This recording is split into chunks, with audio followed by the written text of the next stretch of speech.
10, 20, 25, 30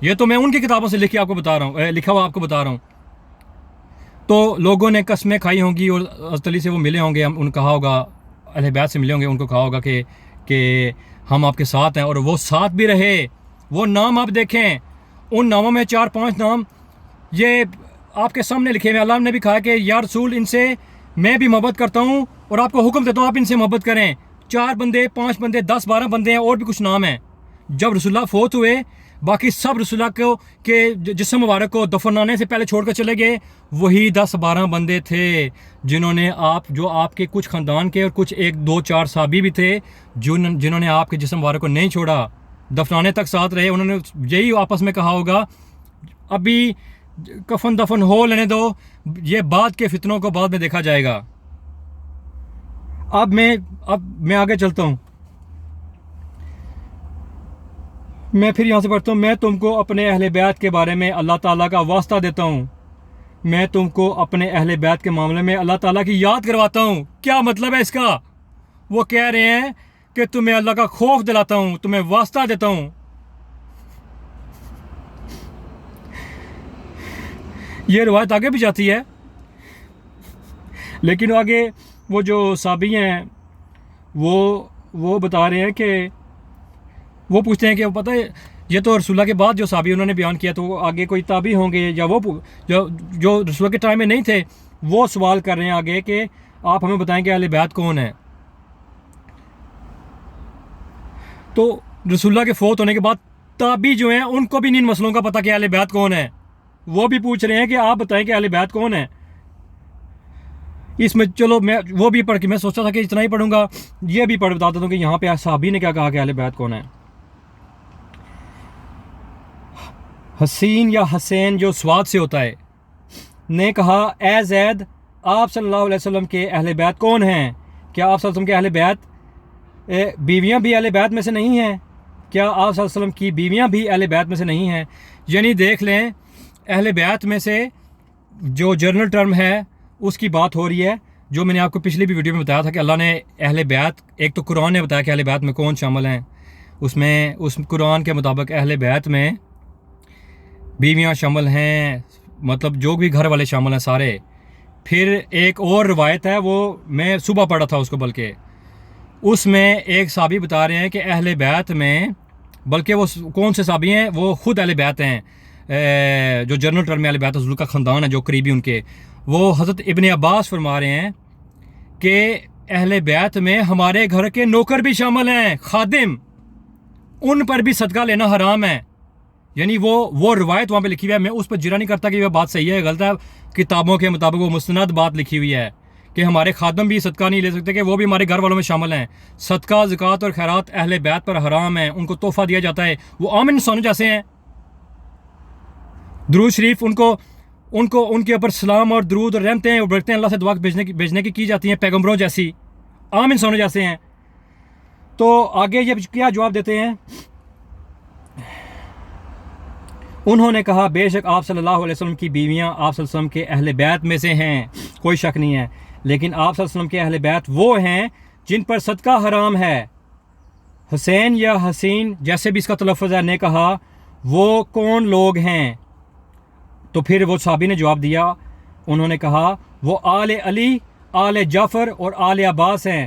اس نے کہا کیا ان سب پر صدقہ حرام ہے؟ انہوں نے کہا جی ہاں. اس حساب سے اہل بیت میں یہ سب لوگ شامل ہیں. پھر ہم نے رسول اللہ کی تعلیمات دیکھنی ہے کہ رسول اللہ نے کس کو خاص الخاص کہہ کر چادر رکھ کے قرآن کی آیت پڑھ کر اہل بیت کہا ہے, اور ان کے لیے بھی یہ جو باقی اہل بیت ہیں ان پر بھی ظلم نہ کرنا.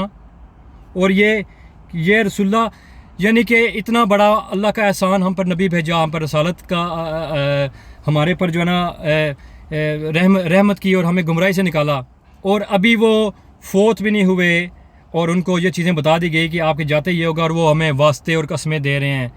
تم لوگوں کے پاس دل ہیں, دل جو دھڑکنے والے ہوتے ہیں, یا یہاں پہ موٹریں ڈالی ہوئی ہیں تم لوگوں نے. تم کہتے ہو کہ 3 دن کے بعد میرا روتا نہیں ہے. میں خود زنجیر زنی اور جناب یہ اس طرح سے پیٹنا اور میں ننگے ہو کر جناب کھڑے ہونا, میں ان چیزوں کے خلاف ہوں. لیکن تمہارے پاس دل ہیں کہ موٹریں ہیں. اتنے ظلم کے ساتھ ان کو شہید کیا گیا, تمہیں رونا نہیں آتا؟ مجھے تو صرف یہ پڑھ کے رونا آ رہا ہے کہ رسول اللہ کھڑے ہو کر واسطے دے رہے ہیں، واسطے دے رہے ہیں اپنے صحابہ کو کہ میرے اہل بیت کے ساتھ دغا نہ کرنا، اور پھر یہ کہہ رہے ہیں کہ میری بات کو چھوڑو، تمہیں خدا کا خوف دلا رہا ہوں میں۔ اس دور سے لے کر آج تک۔ السلام علیکم ورحمۃ اللہ وبرکاتہ۔